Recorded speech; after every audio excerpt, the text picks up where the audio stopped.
estilo mo parang buhok ni Arik, papalit-palit kada video.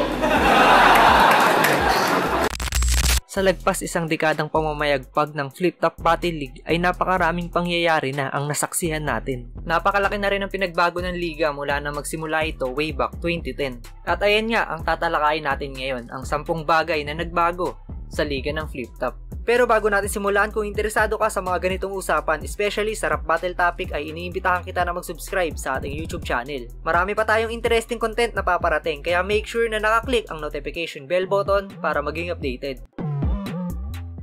Ang una sa ating listahan, ang time limit. Sa ngayon, 2 minuto na ang oras na binibigay sa mga MC kada round para ibitaw ang mga baon nilang bara. Tig 2 minuto dapat, tig 2 minuto dapat, tig 2 minuto stricto. Pero alam nyo ba na nag-umpisa talaga sa 1 minute per round ang Flip-Top? Noong nag-uumpisa pa lang ang liga, 1 minuto lang kada round ang ibinibigay sa mga battle MC para ipakita yung skills nila. Kaya naman meron lang silang sumatotal na tig 3 minuto sa kabuuan ng laban. 1 minuto kay patas! 1 minuto kay Abra, tahimik lang! Pero noong 2011 ay umangat sa 90 seconds o 1.5 minuto ang oras sa bawat round. Kaya naman, mas marami ng linya na mabibitaw o skills na pwedeng maipamalas. Unang 90 seconds! Yo, 90 seconds! 90 seconds! At sa kasalukuyan, tumatagal na ng 2 minuto ang typical na time limit sa Flip-Top. Siguro ito na yung pinaka-eksaktong haba ng oras para ma-showcase ng mga battle MC yung husay nila sa entablado. Ikalawa sa ating listahan, ang OT o overtime. Way back 2010 ay meron talagang OT sa Flip-Top at nangyayari to kapag sa tingin ng mga horado ay tabla o patas ang naipakita ng magkalabang MC sa loob ng tig 3 round. Kaya naman kapag nauwi sa OT ang boto ay nagkakaroon pa ng another round para mas makapag-decide ang mga horado kung sino ba talaga ang matimbang para sa kanila. Pero hindi rin ito nagtagal at inalis din at para sa akin mas napaganda pa nga na nawala yung OT sa liga dahil mas naging mabusisi yung mga horado kung sino ba talaga yung panalo para sa kanila. Ganon din sa mga battle MC dahil mas nagiging responsable sila na isiksik sa 3 round yung mga bara at taktika nila dahil wala na silang iisipin na baka umabot pa sa OT yung laban. Mas magaling, OT. Hindi ko matimbang eh. OT pa. Tayo sila eh. OT. OT na natin sila. Narinig niyo 5 boto, OT! Pangatlo naman ay ang video upload ng Flip-Top. Noong unang taon ng liga ay nahahati sa 2 upload ang bawat battle. Ilang halimbawa na lang dyan yung Looney vs Saito. Meron itong part 1 at part 2. Ganon din yung Abra vs Nothing Else, Target vs Delo, Batas vs Fuego at marami pang iba. Ito yung mga naunang laban ng Flip-Top at kasama to sa history dahil sa mga video na to ay naipakilala sa atin ang ganitong klaseng sining. Sa ika-4 na pwesto, ang Ahon Event. Nakasanayan natin na kapag December o year-end, matik na ahon event yan. Totoo naman yon dahil sa ganitong buwan naman talaga isinasagawa ang ahon. Pero dati, hindi naman talaga sa huling buwan ng taon ang ahon event. Tulad na lang nung ahon 1, buwan ng Mayo ito ginanap at yung ahon 2, month of July naman ginawa. Pero kinatagalan, naisipan ni Boss Enigma na ito na mismo yung pinakatugmang event name para sa year-end. Kaya naman inilipat ito ng December.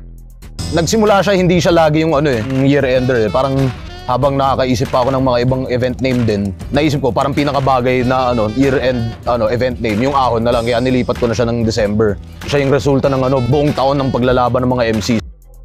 Sa panglima, ang English Conference Battle at Beatbox Battle. Dati nga ay merong English at Beatbox Battle ang Flip-Top. Ilan ngang tumatak na English Conference event ay yung Tectonics 1 and 2, kung saan ay dumayo pa ang iba't ibang lahi para bumattle sa Flip-Top. At sa English Conference din dati bumabattle si Boss Enigma.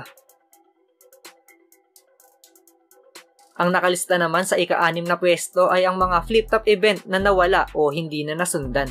May mga event name na taon-taon pa rin na isasagawa tulad ng Gain Assault, Second Sight, Zoning, Gubat, Vuelta Balentong, Universikulo at Ahon event. Pero may mga event din na nahinto na o hindi na muli pang nasundan. Ilang halimbawa na lang dyan yung Aspakan, Kataga, 082 Magnitude at Gapo di Gulat. At meron din mga Flip-Top event na isang beses lang nangyari katulad ng Oro Mata, Barako-Barako at Dagitay. Sa ika-7 pahina, ang Flip-Top Tryout.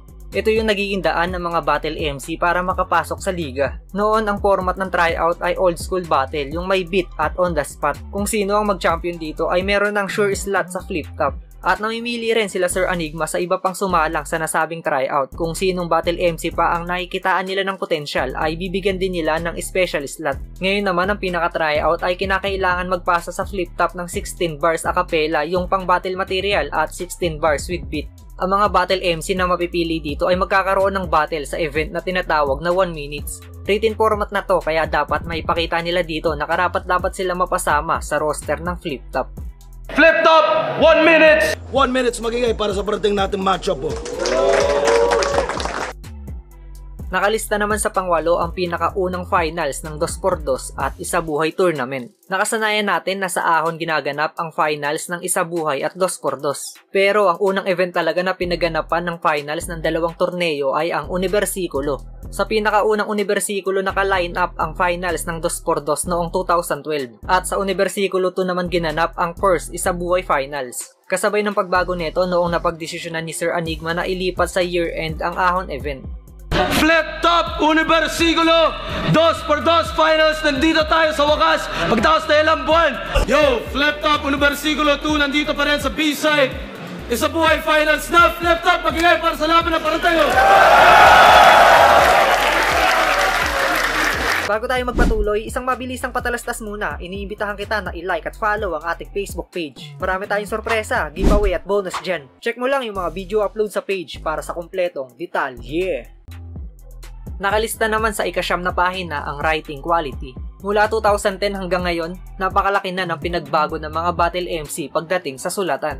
Napakaraming estilo na yun nasaksiyan natin at pati yung mga naririnig natin na linya, sobrang laki na ng pinagbago mula nung nag-uumpisa pa lang ang liga at nakakatuwang isipin na patuloy pa rin ang pag-angat ng kalidad nito.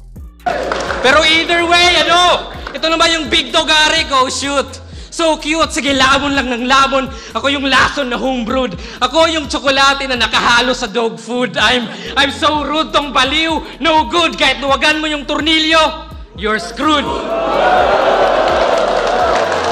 Willing akong tapusin ka kahit hindi ka interesting na parang long post. Pinaka-creative mo na linya tungkol pa sa titi ni Enigma.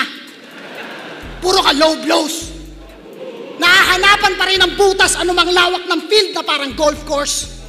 Jokes over bars o bars over jokes. I'm the best of both worlds! Pang-sampo at huli sa ating listahan, ang hairstyle ni Sir Enigma. Ano ba talaga trip mo?